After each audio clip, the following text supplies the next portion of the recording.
नमस्कार, hello money 9 में आप सभी का स्वागत है। मैं हूं सुमित और 7 दिन की बढ़िया तेजी के बाद भारतीय बाजार आज थोड़ा सा रिलीफ में, थोड़ा सा ब्रेक लेते हुए आपको दिखाई पड़ेंगे। और खरीदारी आज ब्रॉडर मार्केट्स में तो आज भी है, लेकिन फ्रंट लाइन इंडेक्स आज थोड़े से प्रॉफिट टेकिंग के मूड में दिखाई पड़ रहे हैं। निफ्टी करीब 60-61 अंक नीचे कामकाज कर रहा है। मिड कैप इंडेक्स में आज फ्लैट साइड पे कामकाज हो रहा है। स्मॉल कैप इंडेक्स जो कि फ्लैट टू पॉजिटिव साइड पे कामकाज कर रहा है। आज सेंसेक्स करीब 1/4% नीचे है और निफ्टी बैंक करीब फ्लैट टू नेगेटिव साइड पर कामकाज करते हुए दिखाई पड़ रहे हैं। आज का स्टार परफॉर्मर है फार्मा, 1.5% की तेजी यहां पर देखने को मिल रही है, लेकिन आज प्रॉफिट टेकिंग है रियल्टी में। करीब 1-1.25% के आसपास की बिकवाली यहां पर आते हुए दिखाई पड़ रही है। आज हम बातचीत करेंगे रचित खंडेलवाल से, जो कि हमारे साथ मौजूद हैं जयपुर से। उनसे हम चर्चा करेंगे मार्केट्स को लेकर भी, और रचित जी से हम बातचीत करेंगे इंडिविजुअल स्टॉक्स पर भी। रचित सर नमस्कार, स्वागत है कार्यक्रम में। पहले तो मार्केट्स पे 7 दिन की जबरदस्त तेजी के बाद थोड़ा सा ब्रीदर लिया है, तो प्रॉफिट टेकिंग ही कह लीजिए कि बहुत कोई बिकवाली तो आज भी नहीं है इंडेक्स में, लेकिन आज इंडेक्स के बाहर काफी काम हो रहा है। सो मार्केट्स वैसे आपको कैसे दिखाई पड़ रहा है अदरवाइज? सर, सबसे पहले आपको नमस्कार, सभी दर्शकों को नमस्कार and as always thank you for having me here. Sir देखिए, मेरी समझ से तो आज मार्केट बहुत ही साइलेंटली बिहेव कर रहा है। और साइलेंटली मैं क्यों बोलूंगा, देखिए कंटिन्यूस 7 दिन की तेजी थी, अच्छी तेजी थी। और आज कहीं भी देख के ऐसा फीलिंग एक नहीं आ रही है कि हम मंथली एक्सपायरी पे बैठे हुए हैं। मतलब आप ये देखें कि जिस तरीके से मूवमेंट रहा है और पिछले 3 वीकली एक्सपायरीज पे जिस तरीके से निफ्टी ने एराटिक मूवमेंट किए थे, ऐसा लगा था कि कहीं ना कहीं आज भी कुछ ऐसा मूवमेंट देखने को मिलेगा। बट बहुत ही एक अच्छे बच्चे की तरह निफ्टी बिहेव कर रही है। एक सीमित दायरे में ट्रेडिंग हो रही है, छोटी रेंज है और उसी में मूव कर रही है। जरूर स्टॉक स्पेसिफिक मूवमेंट है, बट सर एक्सपायरी के हिसाब से निफ्टी का मूवमेंट नहीं है, जो थोड़ा सा सरप्राइजिंग भी है। बट अगर पूरा कैलकुलेशन देखें तो कहीं ना कहीं ये भी एक ब्रीदर ले रही है। 7 दिन बहुत मेहनत कर ली इसने और आज थोड़ा आराम फरमा रही है। अच्छा ही है वैसे तो ये कि थोड़ा रिलीफ अगर मिल जाए बाजार को, तो जो स्टीम बन जाती है एकाएक तेजी वाली, वो थोड़ी हल्की हो जाती है, तो और अगले कंसोलिडेशन के बाद मूव और बेहतर हो जाता है। तो उस लिहाज से भी आप नजर रखिएगा। अच्छा सर, आज फार्मा में क्या हुआ? एकाएक तेजी, जबरदस्त तेजी आई है, अनुमान था क्या इसका? सर अनुमान नहीं था, बट मैं समझ रहा हूँ जिस तरीके से ये मूवमेंट हो रहा है, क्या हम ये कोशिश कर रहे हैं समझने की, या फार्मा सेक्टर पर्टिकुलरली ये कोशिश कर रहा है कि जो अब धीरे धीरे ट्रम्प साहब को एक जो बुद्धि उनकी वापस जागरूक हो रही है, और जिस तरीके से वो चाइना की तरफ अपना रुख थोड़ा सा नरम कर रहे हैं, हो सकता है उनको ये भी समझ में आ जाए कि फार्मा में भी वो उस तरीके से टैरिफ्स नहीं लगा पाएंगे जिस तरीके से उनका चंचल मन सोच रहा था। तो आई बिलीव कहीं ना कहीं वहीं से एक ये ट्रिगर लेकर और मूवमेंट दिख रहा है। और अगर वही मूवमेंट का कारण है और ट्रम्प साहब उसी तरीके से बिहेव करते हैं जिस तरीके से कल से वहां से स्टेटमेंट्स निकल के आ रहे हैं, तो फार्मा में अब आपको एक रिलीफ रैली कंटिन्यूड होती हुई भी दिख सकती है। तो फार्मा में भी एक रिलीफ रैली की उम्मीद आप कंटिन्यू कर सकते हैं। चले जरा कुछ गेनर लूजर आपकी स्क्रीन पर आएंगे। आज निफ्टी के टॉप गेनर कहां पर हैं और टॉप लूजर किस तरफ है? तो आज खरीदारी में इंडसइंड बैंक लीड कर रहा है। वापस रफ्तार 25% चल चुका है निचले स्तरों से stock. UltraTech cement, Grasim, Trent, ये कुछ और ऐसे नाम जहां पर खरीदारी बनते हुए दिखाई पड़ रही है। गिरने वाले शेयरों की अगर बात की है तो आज प्रेशर है HUL में, M&M में, भारती एयरटेल में और ICICI बैंक में, जहां पर कुछ दबाव ज़्यादा आता हुआ दिखाई पड़ रहा है मार्केट्स में। इसके अलावा आज मिड कैप के गेनर्स में टाटा एलेक्सी नंबर्स के बाद से ये थोड़ा रिलीफ में आया, परसिस्टेंट नंबर्स के बाद चला। AU bank second day follow up buying है और औरबिंदो फार्मा का टेलविंड है। इसके अलावा मिड कैप के गिरने वाले शेयरों की बात की तो वारी एनर्जी कल की तेजी के बाद बिकवाली और लॉक इन भी खुलना है, तो उसका भी इम्पैक्ट है। सिंजिन के वीक नंबर्स का इम्पैक्ट बायोकॉन में है। भारत फोर्ज और कमिंस यहाँ पर भी दबाव आपको दिखाई पड़ेगा। स्मॉल कैप साइड पर आज जहां पर खरीदारी उसमें न्यूजन सॉफ्ट है, सोनाटा सॉफ्टवेयर एक बढ़िया मूव यहां आया, नेटको फार्मा और नवीन फ्लोरीन यहां पर खरीदारी देखने को मिल रही है। गिरने वाले शेयरों की अगर बात की जाए तो आज सबसे ज़्यादा प्रेशर जिन शेयरों में, उसमें KFin tech, Amber enterprises, PG electroplast और फर्स्ट क्राई, यहां पर थोड़ा ज़्यादा बिकवाली आज के सत्र में आपको दिखाई पड़ेगा। रचित सर, एक नाम जिस पर बात करना भी ज़रूरी है और आपकी सराहना करना भी ज़रूरी है, वो है नेटको फार्मा। जिस समय ये शेयर क्रैश हो रहा था, आपने ब्रेवली ये बात बोली कि ये कैश रिच कंपनी है, डेट फ्री कंपनी है और मैं सामने से आके इसको खरीदारी करने के लिए तैयार हूं। आज नेटको फार्मा ने वो रिवॉर्ड दे दिया, 12-14% ऊपर स्टॉक इंट्राडे में चला भी है। नंबर्स आने हैं तो ये कह लीजिए कि नंबर्स कुछ हद तक शायद स्ट्रीट पहले से प्रीएम्प्ट कर रहा है, इसलिए खरीदारी देखने को मिल रही है। लेकिन अब आप नेटको फार्मा में क्या करोगे? सर देखिए, नैटको फार्मा में जिस तरीके का मूवमेंट सब उसके पहले तो सर थैंक यू।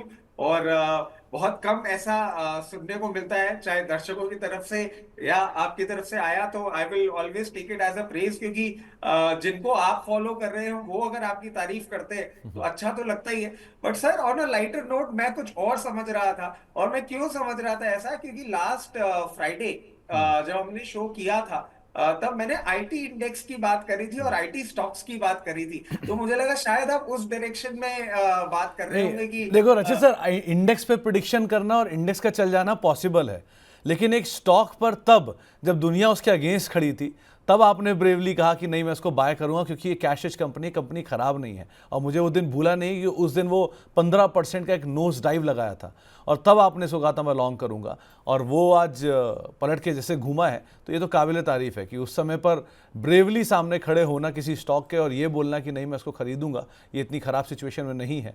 जब टेक्निकली सब तरफ से वो बेचारा बुरा दौर देख रहा था, तब आपने फंडामेंटली उस पर इवेलुएट किया, बेट किया और आज आपको रिवॉर्ड मिल रहा है, तो इसलिए उसकी तारीफ तो बनती है। सर अब देखिए, स्टॉक को अगर हम देखें और सिर्फ टेक्निकल पैरामीटर्स पे देखें, क्योंकि फंडामेंटल्स तो हम बहुत बार कवर कर चुके हैं, ये जिस तरीके से मूव कर रहा है आपको इमिडिएटली 968 965 तक के लेवल्स तक का मूवमेंट दिखा सकता है। अगर आपने लोअर लेवल्स पे ले रखा है और आप इसको एज ए ट्रेडिंग बेट या एक छोटी अवधि के निवेशक के तौर पे ही लेके चल रहे थे, तो आप चाहें उन लेवल्स पे प्रॉफिट बुक कर सकते हैं। मगर अगर आप मध्यम अवधि या लंबी अवधि के निवेशक हैं, तो मैं सजेस्ट करूंगा सर, आपने लोअर लेवल्स पे ले भी रखा हो, अपनी पोजीशन मेंटेन करें और रिजल्ट के बाद जरूर आपको रिजल्ट रिएक्शन ये स्टॉक ऊपर या नीचे की तरफ देता हुआ दिख सकता है। बट वैसे ये मूवमेंट अभी आपको और कंटिन्यूड होता हुआ दिख सकता है और बहुत आराम से 1150 रुपए तक का भी लेवल ये दिखाने का दमखम रखता है। तो 1150 तक की चाल नेटको फार्मा में आ सकती है। एक केविएट भी है कि अर्निंग्स आएंगी तो शायद थोड़ा सा वॉलेटाइल तो हो सकता है जो आज प्रॉफिट तेजी है वो प्रॉफिट टेकिंग में कन्वर्ट हो, लेकिन फिर भी 1150 तक का दमखम रखता है, तो उस लिहाज से भी आप नजर रखिएगा। चलिए अब सवाल जवाब का सिलसिला शुरू करते हैं और बातचीत करते हैं कुछ दर्शकों से भी। लेकिन अगर आपका भी कोई सवाल है और आप भी रचित सर से कोई भी सवाल पूछना चाह रहे हैं तो आप इस कार्यक्रम का हिस्सा बन सकते हैं। 9311211874 ये हमारा व्हाट्सएप नंबर है। आप ईमेल कर सकते हैं money9query@tv9.com पर। और इसके अलावा भी आप फेसबुक, ट्विटर और यूट्यूब का हिस्सा बन सकते हैं अगले 1 से 1.5 घंटे तक और बातचीत कर सकते हैं रचित सर को लेकर भी। रचित सर, एक सवाल आया है आबिद साहब का। इनकी वाइफ के पास डालमिया भारत के शेयर हैं 1808 रुपये के दाम पर, जो पिछले 6 महीने से होल्ड कर रही हैं। और अभी के केस में आज डालमिया भारत के नंबर्स का इम्पैक्ट आया तो ये बढ़िया चला भी। आप क्या राय रखते हो, ये इसमें से निकल के किसी और सीमेंट स्पेस में जाना चाह रहे हैं तो क्या किसी और में जाएं या डालमिया में ही बने रहें? सर देखिए, अब धीरे धीरे जिस तरीके का डेवलपमेंट हो रहा है, ऐसा लग रहा है कि सीमेंट सेक्टर कोशिश कर रहा है कि अब वो जो एक मान लीजिए कंसोलिडेशन या एक शॉर्ट रेंज में ट्रेड कर रहा तो उसको ब्रेकआउट करने की, और डालमिया भारत भी अछूता नहीं है। अब अगर ये निकलना भी चाह रहे हैं तो इनको बोलूंगा कि ठीक है, आप एग्जिट करें तो अराउंड आपको 1995 2000 का लेवल देखने को मिलता है, वहां पे आप एग्जिट कर सकते हैं। मगर अगर इन्होंने इतना टाइम होल्ड किया है तो छोटी सी एक रिक्वेस्ट और रहेगी, इसको थोड़ा सा समय दे दे। ये भी एक ब्रेकआउट कैंडिडेट बनता हुआ आपको दिख सकता है और उसके बाद एक अपसाइड रजिस्टर करता हुआ दिख सकता है। अगर इसको ये एक क्वार्टर के टाइम के लिए भी होल्ड करके चले तो मैं समझता हूं जिस तरीके से ये मूवमेंट कर रहा है, एक बार ये 2200 रुपए तक का लेवल भी दिखाने का दमखम रखता है। तो 2200 तक का दमखम रखता है। देखिए, सीमेंट स्पेस में अगर आप कैपेसिटीज़ ढूंढ रहे हैं तो पहला नाम तो ऑब्वियसली अल्ट्राटेक आएगा, जो मास्टर है पूरे ट्रेड का, पूरी ग्रुप का, पूरे सेक्टर का। सो अल्ट्राटेक तो इज़ द बेस्ट। उसके बाद कैपेसिटी वाइज ऑब्वियसली, उसके बाद आता है फिर अदानी ग्रुप पूरा, क्योंकि जॉइंट उनकी कैपेसिटी काफ़ी है। इंडिविजुअली आएंगे तो श्री सीमेंट सेकंड नंबर पर आता है, इसकी सबसे ज़्यादा कैपेसिटी है। थर्ड नंबर पे अगर आप जाना चाहेंगे तो कहीं अल्ट्राटेक, एसीसी अंबुजा में से कोई एक आता है और उसके बाद आता है डालमिया भारत। तो ये कंपनी कैपेसिटी वाइज तो होल्ड करती है। वो बात अलग है कि भाव नहीं चला पिछले 3 सालों तो बाजार नहीं पूछ रहा, लेकिन अच्छी कंपनी, कैपेसिटी है और राय भी आपको यहाँ पर दे दी है रचित सर ने। अच्छा सर, एक सवाल आया है CDSL के दाम पर भी। आर वाघेला साहब पूछ रहे हैं कि किस लेवल पर इन्हें बाय करना चाहिए। BSE की तेजी को देख के सबका लोभ प्रलोभन बढ़ रहा है कैम CDSL की तरफ वापस, क्या किया जाए इसमें? सर देखिए CDSL, मैं आपको बताऊं कुछ टाइम पहले ही आप ही के शो में हमने रिकमेंड किया था। अनफॉर्चुनेटली उसके बाद मूवमेंट इसने नहीं किया था, बट इन रीसेंट टाइम्स वही जो आप बात बोल रहे हैं कि BSE के मूवमेंट के बाद इसमें भी जोश भर गया, इसके ट्रेडर्स में भी जोश भर गया। तो अब ये एक मूवमेंट कर चुका है। और अगर आप खरीदारी की बात करें तो करंट लेवल्स पे मैं बिल्कुल सजेस्ट नहीं करूंगा कि आप खरीदारी करें। थोड़ा सा करेक्शन आने दें, जो कि आपको इन कमिंग वीक्स देखने को मिल सकता है। यहां से कूल ऑफ करने के बाद ये 1250 रुपए के लेवल के आसपास आता है, तो आप वहां पे जरूर खरीदारी की सोच सकते हैं, क्योंकि जो टेक्निकल पैटर्न्स हैं वो ये भी दिखा रही हैं सर कि ये एक अपने स्ट्रॉन्ग रेजिस्टेंस की ओर बढ़ता हुआ जा रहा है, जो कि कहीं ना कहीं 1410 1415 रुपए के लेवल पे है। 1375 पे खरीद के वहां पे प्रॉफिट बुक करना, रिस्क रिवॉर्ड रेशियो इतना अच्छा नहीं लग रहा। थोड़ा सा दूरी बनाए, लोअर लेवल्स पे आए, फिर खरीदें। तो थोड़ी सी दूरी बनाएं और समय दीजिए। कहीं अगर आपको निचले स्तर मिले तो आप एक बार को एंटर कर लीजिए, वो ज़्यादा बेटर सिचुएशन यहाँ रहेगी। आकाश चौधरी साहब पूछ रहे हैं कि अमर राजा एनर्जी के करीब 567 शेयर इनके पास हैं 1100 रुपये के दाम पर, और 3 से 4 साल इसे होल्ड भी कर सकते हैं। आप वैसे 3 से 4 सालों से इसकी बैटरी होल्ड कर ही रहे हैं, सो करना क्या चाहिए अमर राजा एनर्जी में? सर देखिए, वैसे बहुत स्ट्रॉन्ग फंडामेंटल की कंपनी है, मगर टेक्निकल्स पे ना अभी ये जोश भर नहीं पा रहा है। मैं तो खैर सर उससे ज्यादा टाइम से इसकी बैटरियां होल्ड कर रहा हूं। और आपको बताऊं, रिप्लेसमेंट मार्केट में भी और OEM में भी। ऑन अ लाइटर नोट, अभी आपने कुछ टाइम पहले ही बोला था कि महिंद्रा एंड महिंद्रा की आप बातें करते हैं, आप उसका प्रोडक्ट तो जरूर होल्ड करते होंगे। तो sir last to last week ऐसा भी कर लिया गया, और उसमें भी सर एमरॉन की ही बैटरी हमको देखने को मिली। तो फंडामेंटल्स अच्छे हैं, कंपनी अच्छी है, मगर अगर टेक्निकल पैरामीटर्स पे देखें तो थोड़ी सी वीकनेस, मतलब वीकनेस तो नहीं, एक रेजिस्टेंस इसका देखने को मिल रहा है। इसके लिए बहुत मुश्किल हो रहा है नियर अबाउट 1080 लेवल्स को प्रॉपरली ब्रीच करना। अब इन्होंने अगर होल्ड कर रखा है तो मैं एक ही चीज बोलूंगा कि मार्केट मोमेंटम पकड़ता है सही तरीके से, एक स्टेबिलिटी दिखाता है, जो कि अब हमें देखने को मिल रही है। नेक्स्ट ये सब स्टॉक्स भी आपको मूव करते हुए दिखेंगे, और एक बार ये डिसाइसिवली 1080 का लेवल ब्रीच करता है, फिर आपको एक मूवमेंट देखने को मिल सकता है, जो कि हाथ के हाथ इसको 1220 1240 रुपए के लेवल तक लेके जा सकता है। और उसको ब्रीच करने के बाद अगर आप मध्यम अवधि के लिए होल्ड करते हैं तो आपको 1460 रुपए तक का भी लेवल देखने को मिल सकता है। आपने M&M का प्रोडक्ट 2 हफ्ते पहले ले लिया, कौन सा? सर थार मुबारक 52। हो, मुबारक हो रचित सर। थार रॉक्स। सर यही यही बोलना अच्छा नहीं लगता, वो रॉक्स क्यों रखा उन्होंने। वो हाँ। रॉक्स बहुत ज्यादा इरिटेटिंग लगता है, इसलिए मैं थार 5 डोर पे रुक जाता हूँ। और नहीं, 3 अक्टूबर को बुक कराई थी sir, finally April first week में इन लोगों ने डिलीवरी दी और हम उठा के लिया। Very nice, very nice. तो रचित सर एक बात बताओ, गाड़ी लेने के बाद सबसे पहले ढक्कन खोल के बैटरी कौन चेक करता है उसमें?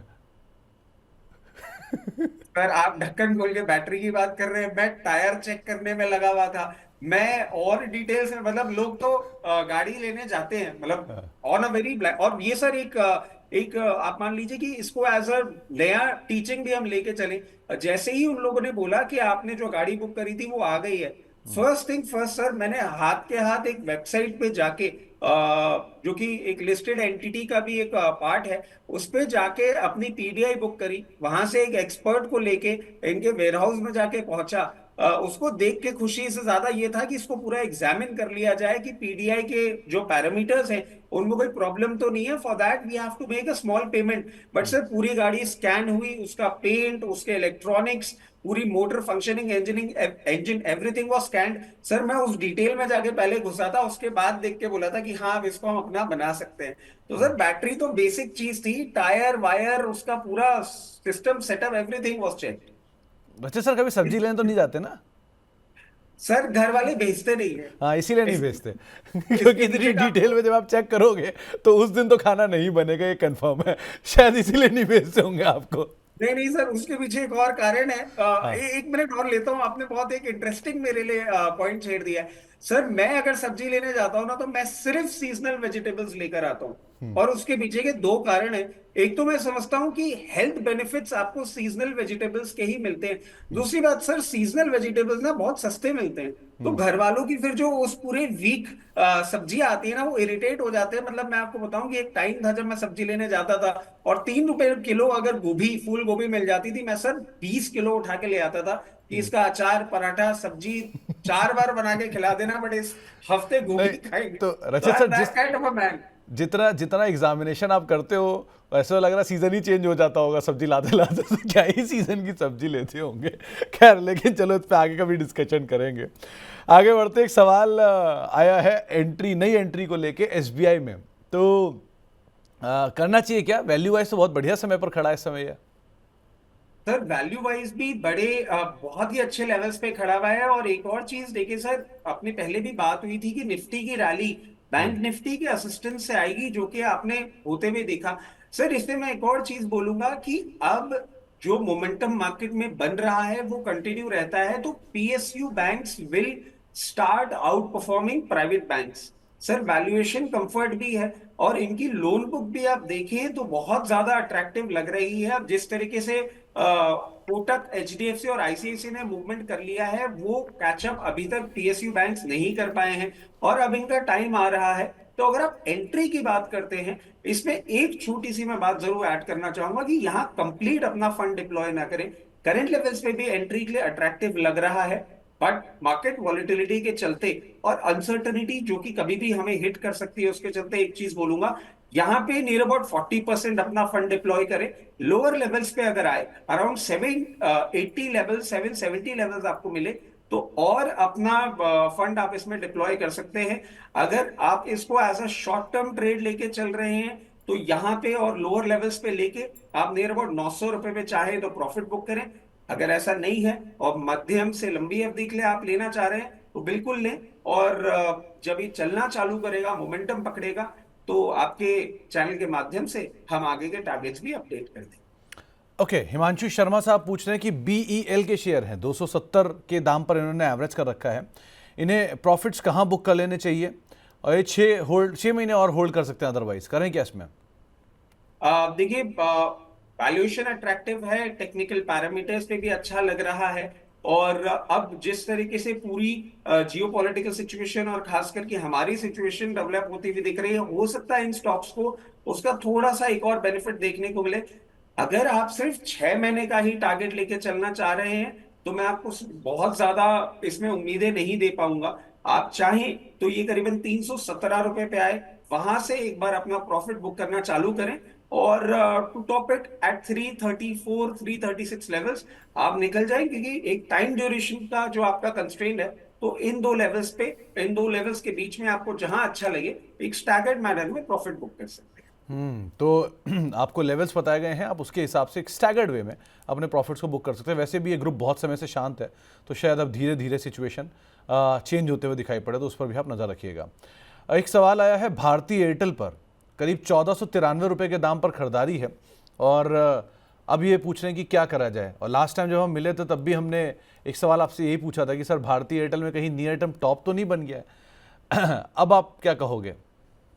सर देखिए, पहली बात तो कॉन्ग्रेचुलेशन, बहुत अच्छे भाव में आपने ले रखा है। और उन्हीं लेवल्स पे हमने इसके लिए एक बात भी कही थी कि बहुत अट्रैक्टिव लग रहा है। अब सुमित सर, कहीं ना कहीं ऐसा देखा गया है कि आपके सवाल में ही आपका जवाब भी छुपा होता है। तो ये चीज जरूर है, टेक्निकल पैरामीटर्स जो इसके दिखा रहे हैं, वो दिखा रहे हैं कि ये 2 बार अटेम्प्ट कर चुका है ब्रेकआउट की करंट लेवल्स पे, बट कंफर्टेबली कर नहीं पाया है। तो ये एक immediate top at near about 1880, 1900 levels बनाता हुआ दिखा रहा है, जो कि सही भी है जिस तरीके से इसने रन अप किया है। तो अगर आपने इसको शॉर्ट टर्म ट्रेड या फिर एक मीडियम टर्म ट्रेड लिया था, चाहे इन लेवल्स पे आप अपना प्रॉफिट बुक कर सकते हैं, और लोअर लेवल्स पे आए तो वापस री एंट्री कर सकते हैं। बट ये एक बहुत ज्यादा समय तक रहने वाला टॉप नहीं बनता हुआ दिख रहा है। और आप अगर मध्यम से लंबी अवधि के निवेशक हैं, तो बने रहें, विचलित ना हो। आने वाले समय में आपको हायर लेवल्स भी देखने को मिल सकते हैं। तो अगर आप मीडियम टर्म प्लेयर हैं तो थोड़ा प्रॉफिट बुक कर लीजिए, लॉन्ग टर्म प्लेयर हैं तो बने रहिए। साफ राय आपको यहाँ पर दी गई है। राधिका मित्तल जी का सवाल है कि क्या रिलायंस इस बार 1325 का रेजिस्टेंस ब्रेक करेगा या इस बार वापस 1200 पर आएगा? कल रिजल्ट है। इस पे एक सवाल मेरा भी है क्योंकि इन्होंने सवाल कल भी पूछा था। तो रोज रोज सवाल पूछने से क्या रेजिस्टेंस और सपोर्ट बदल जाते हैं क्या आमतौर पर रचित सर? सर देखिए, ये राधिका जी से एक सवाल मेरा छोटा सा रहेगा कि क्या ऐसा होगा कि इस बार दिल्ली का टेम्परेचर गर्मियों में और आपको 52 डिग्री क्रॉस करता हुआ होगा या 50 डिग्री के आसपास ही रह के और खत्म हो जाएगा। तो this is something that we really can not predict. मतलब अगर बातें करते हैं तो ये सब बातें एक मतलब कोई इन इन सब बातों का ना आप किसी भी किस्म से कोई प्रिडिक्शन या कोई ऐसा कैलकुलेशन अगर करते हैं तो मतलब अगर हम ये बात करें तो ये it's very difficult to even come up with answer to such kind of questions. But हाँ, जिस तरीके से अभी एक रिजल्ट आता हुआ दिख रहा है और रिजल्ट अगर सपोर्टिव रहता है तो मैं समझता हूं कि एक नियर टर्म ब्रेकआउट अगर ये दे देता है तो ये आगे भी बढ़ता हुआ दिख सकता है। बट ये प्रिडिक्ट करना बड़ा मुश्किल है और हम समझते हैं कि अगर आपने इसको मध्यम से लंबी अवधि के लिए ले रखा है तो इन लेवल्स को भी ना देखें। आपको आने वाले समय में ये इन लेवल्स को ब्रीच करता हुआ भी दिखेगा और आगे बढ़ता हुआ भी दिखेगा। राधिका जी, बहुत साफ एक राय रहती है आम तौर पर, जो बाजार में कुछ सीखा भी है पिछले कुछ सालों में हमने। अगर आप किसी अच्छे शेयर में हो, अगर आपको 30% गेन मिल रहा है और आप medium term short term player हो तो आप मोर देन इनफ गेन आप लेकर जा रहे हो। और अगर आप अच्छे शेयर में बैठे हो और लॉन्ग टर्म बनाना चाह रहे हो तो उसमें 1300 हो, 1400 हो, 1500 हो, हार्डली मैटर्स। एक इंटरेस्टिंग वाक्य आपके सामने, चलिए आज ही शेयर कर देता हूँ। 2010 शायद 11 जुलाई वो तारीख थी जब कोल इंडिया देश की सबसे बड़ी कंपनी बना था। उस समय उसकी मार्केट कैप 3 लाख करोड़ के ऊपर निकल गई थी और देश की सबसे बड़ी कंपनी बन गया था। उस समय रिलायंस की मार्केट कैप कहीं 1 से 1.5 लाख करोड़ या 2 लाख करोड़ की रेंज में हुआ करती थी। तब किसी ने सोचा भी नहीं था कि रिलायंस की मार्केट कैप 16 लाख करोड़ हो जाएगी। सो अगर उस समय के रेजिस्टेंस और सपोर्ट को पकड़ के बैठे होते तो रिलायंस आज 4 गुना नहीं हुई होती वहाँ से, 16 गुना नहीं हुई होती वहाँ से। सो लॉन्ग टर्म में बाजार चलना है तो इनको तो चलना ही पड़ेगा, ये कहाँ ही जाएंगे। और अगर शॉर्ट टर्म में आप मार्केट में बैठे हो तो वो आप तय करोगे कि आपको कितना मुनाफा चाहिए। रचित सर तय नहीं करेंगे, वो सिर्फ रेजिस्टेंस बता देंगे। वो रेजिस्टेंस हिट हुआ, नहीं हुआ, 2 रुपये से छूट गया, 5 रुपये से निकल गया, वो बात अपनी जगह पर है। सो आप इस तरीके से खुद डिसाइड करो कि आपको करना है क्या। और रोज रोज भाव देखने से भाव नहीं बदलता है, भावना बदल जाती है, तो उसको आप ध्यान रखिएगा। खैर, आगे बढ़ते हैं। फिनोलेक्स केबल को लेके एक आशिफ पटेल साहब का सवाल आया है। इन्होंने 126 रुपए के दाम पर 126 शेयर ले रखे हैं 927 रुपए के दाम पर। करना क्या चाहिए इसमें?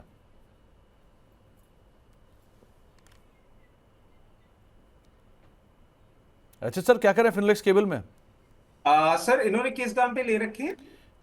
900 रुपए की रेंज में इनकी खरीदारी है, 926 रुपए के दाम पे। देखिए 926 रुपए के दाम पे इनकी खरीदारी है और अभी उससे नीचे लेवल पे चल रहा है। बट जिस तरीके का ये मूवमेंट दिखा रहा है सर, आप देख सकते हैं आने वाले टाइम में आपको 940 950 तक के भी लेवल्स पे आता हुआ दिख सकता है। और वहां पे एक रेजिस्टेंस है जिसको ये बार बार टेस्ट करने की कोशिश कर रहा है। अगर आप चाहें और आप इसमें समय लंबा नहीं दे सकते क्योंकि अभी ये टेक्निकली जिस तरीके का मूवमेंट कर रहा है अभी ब्रेकआउट देता हुआ भी नहीं लग रहा है। आप चाहें तो बेटर स्टॉक में स्विच कर सकते हैं और अदरवाइज अगर आप वेट करते हैं और ये सही तरीके से मूव करना चालू करता है, एक ब्रेकआउट देता है अबव द लेवल्स ऑफ 980, तो फिर आपको आने वाले समय में अच्छे भाव भी देखने को मिल सकते हैं। और वहां से ये 1100 रुपए और 1100 रुपए को ब्रीच करने के बाद 1380 रुपए तक का मूवमेंट करता हुआ दिख सकता है। बट ये थोड़ा टाइम टेकिंग हो सकता है। अगर पेशेंस है तो होल्ड करें, अदरवाइज हायर लेवल्स पे जहां एग्जिट अपॉर्चुनिटी मिले एग्जिट करें क्योंकि इंडस्ट्री में अभी थोड़ा सा कंपटीशन और नए बिग एंट्रेंस जिस तरीके से हो रही है, थोड़ा सा इसको एक कंपटीशन फेस करने को मिल रहा है जो कि स्टॉक मूवमेंट में भी दिख रहा है। अकॉर्डिंगली अपनी बेट को आगे कैरी फॉरवर्ड करें। चलिए, तो आपको एक राय दी गई है खास तौर से फिनोलेक्स केबल के संदर्भ में। एक दर्शक भी हमारे साथ मौजूद है आज बातचीत करने के लिए। हमारे साथ आशीष श्रीवास्तव साहब हैं, शाहजहांपुर उत्तर प्रदेश से। श्रीवास्तव साहब नमस्कार। नमस्कार भाई साहब। नमस्कार आशीष जी, क्या सवाल है आपका? जी भाई साहब, नमस्कार भाई साहब। भाई साहब, हमारे पास तन्ना प्लेटफॉर्म के शेयर है, 1,000 के भाव पे खरीद हुए। ठीक है, और आप कितना समय से दे सकते हो? समय की प्रॉब्लम नहीं है सर। इनको एवरेज कहाँ पे करना है? एवरेज कहाँ पे करना है? तो जी रचित सर करें क्या, तानला प्लेटफॉर्म में बड़ी क्वांटिटी में उन्होंने शेयर लिए हुए हैं, 1000 शेयर 1000 के दाम पर, और हैवी करेक्शन भी इन्होंने देखा, 400 कुछ रुपए तक की रेंज भी दिखा दी इसने। अब सवाल यह है कि एवरेज कहाँ किया जाए? सर देखिए, इसका ना अभी अर्निंग कॉल भी है, और मैं समझता हूँ आज ही इसके रिजल्ट्स एक्सपेक्टेड है, इफ आई एम करेक्ट। और रिजल्ट्स के बाद अगर स्टॉक रिएक्ट करता है और लोअर लेवल्स पे कहीं ना कहीं आपको मिलता है ये अराउंड 430 435 रुपए, तब अगर आप चाहें तो इसको उन लेवल्स पे एवरेज करें। और फिर क्योंकि ये बहुत दूर बैठे हैं अपने भाव से, एवरेज कर भी लेंगे तो इनको हाथ के हाथ तो इनका भाव आता हुआ नहीं दिखेगा। तो इनको एक और ट्रेडिंग स्ट्रैटेजी भी मैं सजेस्ट करूंगा कि जो आप लोअर लेवल्स पे लेंगे उसको आप करीबन 580 560 के लेवल पे डिप्लॉय भी करें, क्योंकि उस लेवल पे एक रेजिस्टेंस ये बना सकता है। फिर लोअर लेवल पे आए तो खरीदें। और एक और चीज सर, कोई भी स्टॉक अगर आप इतनी हैवी क्वांटिटी में होल्ड करते हैं ना, उसमें प्लीज स्टॉप लॉस लगा के ट्रेड किया करें। इतना कैपिटल जब इरोड होता है तो उसको देख के दुख बहुत ज्यादा मिलता है। क्वांटिटी हैवी रहे तो प्लीज स्टॉप लॉस के साथ ही ट्रेड करें। ऐसे 50% ज्यादा आपका कैपिटल इरोड हो गया है, थोड़ा सा आगे कॉशियस अप्रोच के साथ ही रहे। तो एक तो अगर ऐसी बड़ी पोजीशन उठाते हैं तो स्टॉप लॉस जरूर रखिए। ये बात बिल्कुल सही है कि आपने इतने बड़े स्विंग देख लिए, आपकी पैसे 60% तक वैल्यू इरोड हो गई। सो बेटर इज कि आप थोड़ा कैपिटल को प्रोटेक्ट भी करिए, वो भी ज़्यादा बड़ी प्रायोरिटी इस समय रहेगी। एक सवाल और आया है आदित्य बिरला कैपिटल को लेकर। ये सवाल उन्होंने शॉर्ट टर्म के लिए टारगेट और स्टॉप लॉस पूछा है, आप इसे कैसे देख रहे हो रचित सर? सर ये शॉर्ट टर्म का स्टॉक है नहीं, मतलब आप ही देखिए, सोच सर ये एक ना रेंज में ही है। अगर आपने इसमें पोजीशन नहीं ले रखी है और आप शॉर्ट टर्म के ही ट्रेडर हैं तो मैं आपको सजेस्ट करूंगा इससे दूरी बनाए रखें। बहुत लंबे समय से बहुत लोगों के पास ये स्टॉक है और ये नहीं मूव कर रहा है, कोई और बेटर ऑल्टरनेटिव देखें। मगर अगर आपको इसी में पोजीशन बनानी है, अराउंड 185 लेवल्स पे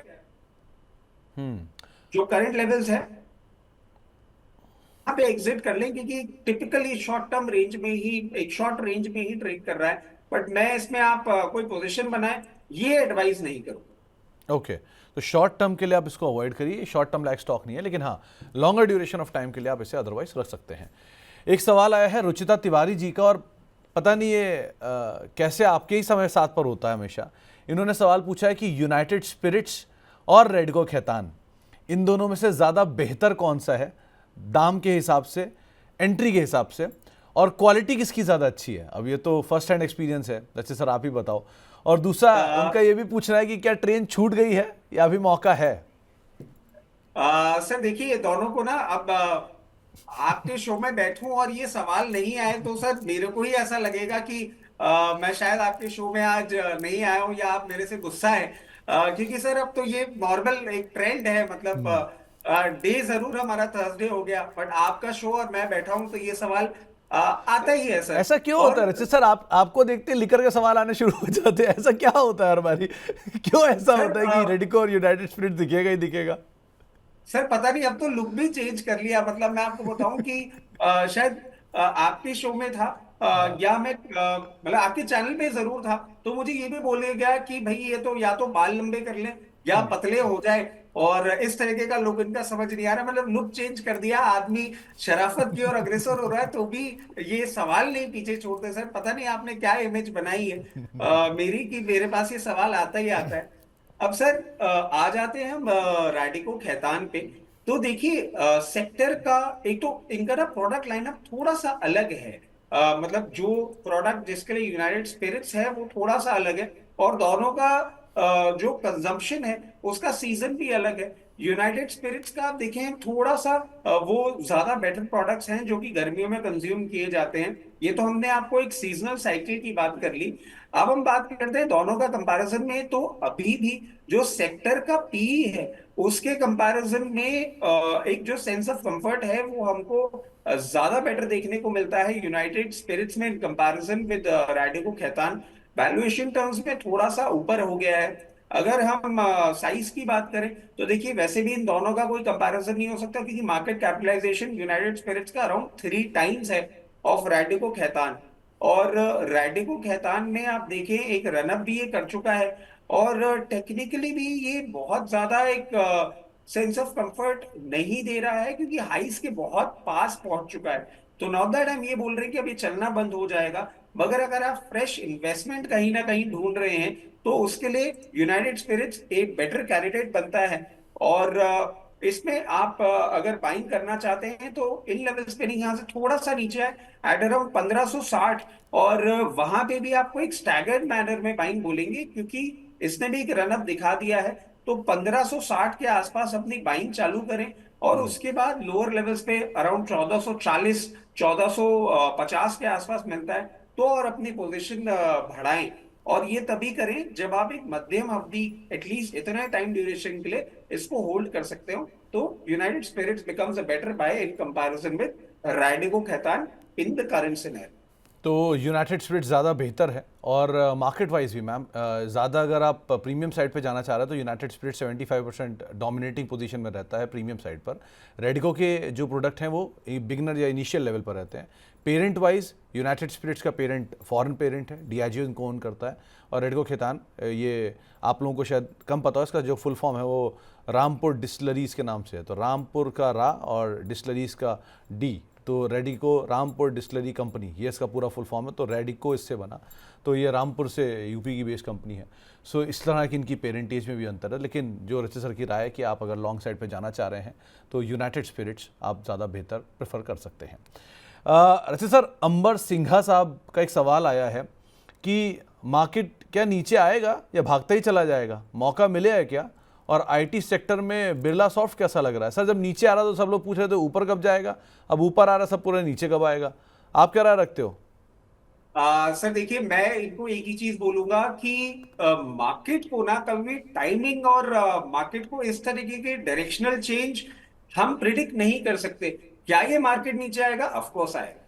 देखिए ऐसा तो है नहीं कि अब ये अमर पट्टा लिखवा के आ गया और पूरे टाइम ये अपसाइड का मूवमेंट करेगा, मगर कहां से आएगा ये एक ज्यादा इंपॉर्टेंट सवाल बन जाता है looking at the current situation जिस तरीके से रनअप किया है। देखिए आएगा, बट कहां से आएगा ये प्रिडिक्ट करना मुश्किल है। और जिस तरीके से अभी एक ये सारे अपने रेजिस्टेंस तोड़ के और कंफर्टेबली 24,150 के ऊपर मूव कर रहा है, एक बार ये 24,500 और 24,800 तक का आपको मूवमेंट दिखा सकता है। उसके बाद हम समझते हैं कि ज्यादा बेटर होगा प्रिडिक्ट करना कि कहां से ये नीचे आएगा। बट हाँ, नीचे आएगा, कहां से ये अभी नहीं कहा जा सकता। और उस टाइम किस क्या सिचुएशन होती है तब आपको बेटर बता पाएंगे कि कहां तक नीचे आएगा। बट अभी अगर आपने लोअर लेवल्स पे कुछ भी ले रखा है उसको देख के एंजॉय करें और प्रॉफिट बुक करें रादर देन वेटिंग कि ये नीचे आए और तब अपना कुछ ऑपरेशन करें।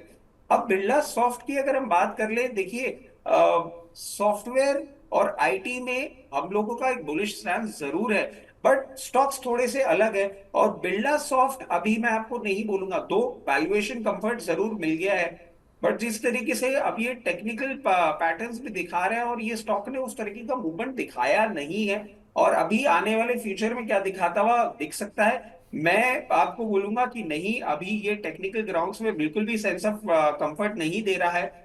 जिस तरीके से स्टॉक चल रहा है इसको थोड़ा सा भी टाइम लग सकता है। और जब तक ये 480 के ऊपर एक डिसाइसिव ब्रेकआउट नहीं देता, एक डिसेंट अपसाइड देता हुआ नहीं दिख रहा है, तो अगर आपके पास नहीं है, मैं यही चीज सजेस्ट करूंगा, थोड़ी दूरी बनाए रखें। अभी ये कोई आउट परफॉर्म करता हुआ या जो पहले ये मूवमेंट दिखा रहा था और जिन लेवल्स पे ट्रेड कर रहा था 680 700, अभी आता हुआ नहीं लगता। तो अभी के लिए आप इसको थोड़ा अवॉइड करिए बिरला सॉफ्ट को, और मार्केट में भी सारी मूवमेंट रहेगी, आप स्टॉक स्पेसिफिक फोकस करिए, वो ज़्यादा बेटर सिचुएशन आपको एटलीस्ट आपको ज़्यादा बेटर समझने में आसानी देगी आपकी पोजीशंस को। हमारे साथ पुष्पा जी मौजूद हैं दिल्ली से बातचीत करने के लिए। पुष्पा जी नमस्कार। नमस्कार सुमित जी। नमस्कार पुष्पा जी, क्या हालचाल मैम आपके और क्या सवाल है आपका? बस ठीक। सर जी मेरा सवाल है आईओबी पे। आईओबी पे, मेरे पास इंडियन ओवरसीज बैंक पे। हाँ जी, ओके आईओबी के शेयर है मेरे पास 2500 ओके। और सर 55 के नीचे खरीदे थे सर। एक बार फिर से आपका दूसरा सवाल दोहराइएगा पुष्पा जी। आईओबी के शेयर है मेरे पास जी 2500 ठीक है मैम। और 56 के बाइंग प्राइस है। ओके, तो इंडियन ओवरसीज बैंक के 2500 शेयर हैं रचित सर इनके पास 65 रुपए के दाम पर। करना क्या चाहिए इनमें? देखिए अभी ये 38 रुपए चल रहा है और ये होल्ड किए हुए हैं इन लेवल्स पे, और हम ये भी देख रहे हैं कि इसमें अब हम एक मूवमेंट आता हुआ दिख सकता है, बट क्या इनका भाव बहुत जल्दी आएगा अभी थोड़ा सा कहना मुश्किल है सर। जिस तरीके से ये मूवमेंट भी कर रहा है, इसमें एक ही चीज हम ऐड करेंगे कि इनके भाव आने के पहले एट अराउंड 46 44 से 46 की एक रेंज है जहां पे इसको बार बार एक रेजिस्टेंस फेस हो रहा है, उसको ब्रीच करेगा उसके बाद ही आपको कोई इसमें एक अपसाइड देखने को मिलेगा। और वो अपसाइड इस पर्टिकुलर स्टॉक को 58 59 तक लेके जाने का दमखम रखता है। तो थोड़ा सा मेंटेन करें अभी, और ये टेक्निकल पैरामीटर्स बहुत जल्दी ब्रीच होते हुए नहीं लग रहे हैं, तो थोड़ा सा वेट थोड़ा सा पेशेंस रखें, उसके बाद ही ये in medium to long term आपको एक बेनिफिट देने का दमखम रखता है। अभी आप इसमें कुछ भी ना करें, इन लेवल्स पे मैं एवरेज भी करने के लिए आपको नहीं बोलूंगा। अगर कूल ऑफ करता है और अराउंड 34 से 35 के रेंज में आता है तो थोड़ा सा स्टॉक आप खरीदें, जितना आपके पास क्वांटिटी है करीबन 1000 एक शेयर खरीद के, और फिर ऊपर के लेवल पे जो आपको रेजिस्टेंस बता रहे हैं 42 43 वहां पे बेचे, ये एक शॉर्ट ट्रेडिंग पैटर्न रख लें। अभी नियर फ्यूचर ये इनका ना तो भाव आता हुआ लग रहा है और ना एक डिसेंट अपसाइड आता हुआ दिख रहा है। ओके, तो मैम आपको राय दी गई है, आप उसके हिसाब से यहाँ पे कामकाज कर सकती हैं। एक सवाल आया है मुकेश जी का नागालैंड से। इनके पास ज्योति स्ट्रक्चर के शेयर हैं, 4000 शेयर हैं 27 रुपए के दाम पर, और दूसरा KPIT है 1171 रुपए के दाम पर। ये बने रहें निकल जाए, पहला सवाल। दूसरा, अगर निकल जाए ज्योति स्ट्रक्चर से तो कहाँ पैसा लगाएं, ये दूसरा सवाल है। वैसे ज्योति में बार बार राइट्स आ रहा है, सो राइट्स के थ्रू ये अपनी कॉस्ट को ईज ऑफ कर सकते थे, लेकिन अभी आप क्या राय दोगे इन पे? सर देखिए ज्योति अब जिस लेवल पे ट्रेड कर रहा है, अगर ये क्योंकि इन्होंने वेट किया है, और अगर इसमें थोड़ा सा टाइम और ये दे दें, एक टेक्निकल ब्रेकआउट कैंडिडेट बनता हुआ दिख रहा है सर। ये 24 रुपए 50 पैसे के ऊपर अगर कंफर्टेबली डिसाइसिव ब्रेकआउट देता है तो उसके बाद एक बार ये 30 रुपए तक का मूवमेंट दिखाएगा, और 30 रुपए के लेवल पे थोड़ा सा ट्रेड करने के बाद ये 37 38 रुपए तक भी मूवमेंट करता हुआ दिख सकता है। तो मैं एक ही चीज सजेस्ट करूंगा कि अब ये ब्रेकआउट दे रहा है तो इसको थोड़ा सा he can ride the trend, और इन दो लेवल्स पे अपनी पोजीशन को अकॉर्डिंगली ये मैनेज करना चाहें, बिल्कुल मैनेज कर सकते हैं। करंट लेवल्स पे निकलने के लिए तो नहीं मैं इनको सजेस्ट करूंगा। और और KPIT? KPIT सर इन्होंने क्या बाइंग प्राइस बताई है आपको? इन्होंने KPIT में खरीदारी की थी 1170 रुपए में, शायद ये खरीदारी है। 1170 में अगर इन्होंने खरीदारी करी है तो ये प्रॉफिट्स में है, और अगर ये इनके लिए एक शॉर्ट टर्म ट्रेड था तो इनको ये सजेशन होगा कि नियर अबाउट 1380 लेवल्स 1370 लेवल्स पे मिले, वहां पे ये प्रॉफिट बुक कर सकते हैं। और अगर ये मध्यम अवधि के लिए होल्ड कर रहे हैं तो फिर अच्छे से होल्ड करें। 1620 रुपए तक का भी मूवमेंट ये पर्टिकुलर काउंटर इनको दिखा सकता है।